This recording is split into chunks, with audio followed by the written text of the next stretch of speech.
Before you scroll away, listen to this for just 30 seconds. A wounded Apache girl lay trapped beneath a fallen rock at the bottom of a canyon, bleeding, alone, and certain she was about to die. When a lone cowboy appeared above her, she didn't beg for help. She looked up and said, "Make it quick, cowboy, I won't scream." What happened next was not a gunfight, not a rescue anyone expected, but a choice that changed two lives forever. This is a story about mercy in a land built on violence, about trust where there should have been none, and about how one decision can rewrite fate. If stories like this move you, don't forget to subscribe to, share this video with someone who loves powerful frontier tales, and leave a comment with your thoughts below. Now settle in and let's start this story. He stood at the edge of the canyon, boots planted in loose gravel, the wind cutting against his face as it carried the sound of her breathing upward. Below him, wedged between jagged stone and shadow, the Apache girl lay trapped beneath a slab of fallen rock. Blood darkened the dust around her thigh, and her dress was torn where the canyon had claimed its price. When she lifted her head and spoke, her voice was calm, almost respectful. "Make it quick, cowboy, I won't scream." There was no fear in her eyes, only a hardened readiness, the kind that comes from knowing mercy is rare. The words struck him harder than any bullet ever had. He had come expecting to find a dead body or an ambush, not a wounded girl who believed death was the most reasonable ending. He knelt at the rim and called down, telling her to hold on, telling her he wasn't there to kill her. She watched him closely, reading his tone the way her people read tracks in the dirt. Trust did not come easily to her, and she offered none. Still, she did not turn her face away when he began to climb. The descent was slow and dangerous.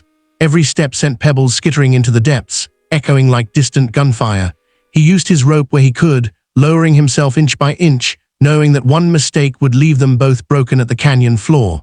When he finally reached her, he saw how young she really was. Dirt streaked her cheeks, sweat clung to her brow, but her jaw was set with stubborn strength.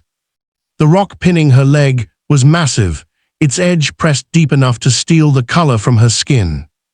He told her what he planned to do, how he would try to lever the stone just enough to free her. He warned her it would hurt. She nodded once and said nothing more. When he pushed, the rock shifted only slightly, and her breath caught sharp in her chest. Still, she made no sound. He stopped immediately, cursing under his breath, and tied the rope more securely so it would take some of the strain. Only then did she speak again, her voice tight. "You don't have to do this. Leaving me would be easier." He looked at her hands, clenched white against the dirt, and shook his head. "Easy doesn't make it right," he said, surprising himself with how sure he sounded. Using a thick branch as a brace, he pushed again, muscles burning, heart pounding. The stone groaned as if the canyon itself protested. Slowly, painfully, it moved. Her eyes squeezed shut, sweat beading at her temples, but her lips remained sealed. When the pressure finally released and her leg came free, she sagged forward, and he caught her before she collapsed. He tore his bandana and bound the wound as best he could, pressing hard to stop the bleeding. Her breathing was ragged now, and when she opened her eyes, they searched his face with confusion. "Why?" she whispered. The question carried more weight than it should have. He answered simply, telling her that leaving someone to die when you can help is a kind of killing too. She didn't reply, but something in her expression shifted, like a wall cracking just enough to let light through. Helping her stand was impossible. Her leg buckled the moment she tried to bear weight. Without hesitation, he turned his back and lifted her onto his shoulders. She was lighter than he expected, but the responsibility felt heavy, as if he were carrying more than a wounded body, old hatred, old wars, and choices that could follow him for the rest of his life. She warned him weakly that if her people found them together, they would not ask questions. He didn't answer. He just climbed. By the time they reached the top, the sun had disappeared, leaving the land washed in cold blue twilight. He laid her down gently and draped his jacket over her trembling frame. Her fingers clutched the sleeve as if afraid he might vanish. He scanned the horizon, half expecting riders to appear, but the land lay empty and still. In that silence, he made his decision. He would take her to his cabin. Whatever came after, he would face it. The ride was slow and careful. He kept her steady in the saddle, murmuring to her when the trail grew rough. Each jolt drew a quiet gasp from her, followed by the same stubborn silence. Now and then her eyes fluttered open, checking the world as if unsure it was real. He could feel her strength slipping and urged the horse onward, fear tightening in his chest. When the cabin finally came into view, a single lantern glowing against the dark. Relief washed over him. He carried her inside and laid her on the bed, fetching water and cleaning the wound with hands that trembled despite years of hard living. She stirred and spoke again, the same words, barely audible. "If it hurts too much, make it quick." He met her gaze and answered firmly that he wasn't there to end her life. He was there to save it. Outside, wolves howled somewhere beyond the trees. Inside the small cabin, under the flicker of lamplight, a wounded Apache girl and a lone cowboy waited through the long night. Neither of them knew what morning would bring, only that something irreversible had already begun, and there would be no going back. Morning came slowly, grey light seeping through the cabin window, as if the world itself was unsure whether to wake. The cowboy had not slept. He sat in a chair beside the bed, cleaning his knife again and again, listening to the rhythm of the girl's breathing. Each shallow rise of her chest felt like a small victory. When she finally stirred, her eyes opened with sudden alertness, scanning the room, measuring distance, exits, danger. Only when she saw him did her body relax, just a little. He gave her water and told her not to move. The wound had swollen overnight, angry and red, but the bleeding had stopped. She asked how long she had been there. When he said, "Since last night," she frowned, doing the math in her head. Survival beyond the canyon had not been part of her expectations. She tried to sit up and failed, pain flashing across her face. Still, no scream escaped her lips. He told her she was safe for now. She did not say thank you. Safety was not a word. Her life had taught her to trust. As the day wore on, she spoke more. Her name was Iana. She had been traveling with her younger brother when a group of men chased them through the canyon. She did not say what kind of men, but she didn't have to. When the rockslide came, it killed her brother instantly and pinned her where she lay. She told the story flatly, as if speaking about the weather. Only once did her voice break, and she turned her face to the wall so he would not see it. The cowboy listened without interruption. He had lost people too, though his losses came from different wars. He told her his name was Samuel, that he lived alone, that trouble had a way of finding him even when he tried to avoid it. When she asked why he hadn't turned her over to soldiers or left her by the trail, he answered honestly, "Because I was tired of choosing the wrong thing just because it was easier." She studied him for a long moment, then nodded as if she understood more than he had said. Trouble came sooner than either of them wanted. Near sunset, hoofbeats sounded outside the cabin. Samuel moved to the window, heart pounding. 3 riders approached, armed and watchful, not soldiers, not Apache. They dismounted without greeting and demanded to know if he had seen an injured Indian girl. Samuel stepped outside, closing the door behind him. He told them no. One of the men smiled without humor and said they would look anyway.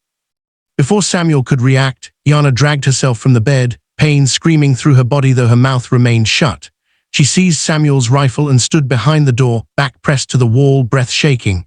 When the door burst open, she raised the weapon with steady hands. The men froze. They had expected a wounded girl, not one willing to die standing. Samuel spoke then, his voice calm but hard. He told them to leave. He told them there would be consequences if they didn't. The standoff stretched thin. Finally, one rider laughed nervously and backed away. The others followed. When they were gone, Iana collapsed, the rifle clattering to the floor. Samuel caught her before she hit the ground. This time she did scream, but only once, and only his chest heard it. He carried her back to the bed, fear burning in his gut. She had saved them both and nearly destroyed herself doing it. The fever came that night. She drifted in and out, speaking in her own language, reaching for people who were no longer there. Samuel stayed with her, cooling her skin, whispering words he wasn't sure she understood. He realized then that whether she lived or died would change him forever. By dawn, the fever broke. She slept deeply, peacefully, like a child at last. When she woke, the world felt different. The pain was still there, but it no longer owned her. She looked at Samuel and said quietly, "You could have let me die." He nodded. "So could you." The truth of it settled between them. Survival was not just about strength. It was about choice. Weeks passed. Her leg healed slowly. She learned to walk again, first with help, then on her own. They spoke often, sometimes about the past, sometimes about nothing at all. Trust grew in small, fragile pieces. One morning, riders appeared again, this time Apache. Samuel stood ready to face whatever judgment came. Iana stepped forward and spoke to her people. She told them what he had done. She told them he had chosen mercy. The Apache did not raise their weapons. They listened. When they left her with a choice. She watched them ride away, then turned back to the cabin. She had once asked for a quick death and promised she would not scream. Now she chose something harder. She chose to live. Samuel never forgot the day he found her under the canyon. And Yana never forgot the man who heard her words and answered them with life instead of death. Their paths had crossed in blood and stone, but what followed was something neither of them had expected, proof that even in a land shaped by violence, mercy could still take root and grow. The seasons changed, and with them, the rhythm of their lives. Summer gave way to cooler nights, and Ayana grew stronger with each passing week. She helped around the cabin, learning the small routines that had once kept Samuel alive in his solitude. They spoke less about the canyon now, but its memory lingered in the quiet moments, in the way she paused when rocks shifted underfoot, in the way he watched her step carefully across uneven ground. Word traveled fast on the frontier. Some said Samuel was hiding an Apache woman, others said he had betrayed his own kind. Trouble hovered at the edges of their days, but it never crossed the threshold.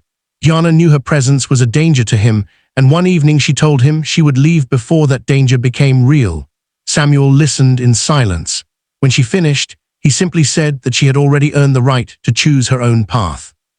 The next morning she packed what little she owned. At the door, she stopped and looked back at him. Once she had asked for a quick death and promised she would not scream. Now she spoke different words. She thanked him not just for saving her life, but for giving her back the power to decide how to live it. Samuel nodded, unable to trust his voice. She rode away at sunrise, the land opening wide before her. Samuel stood watching until she disappeared into the distance. He returned to the cabin, to the quiet, but it was no longer empty.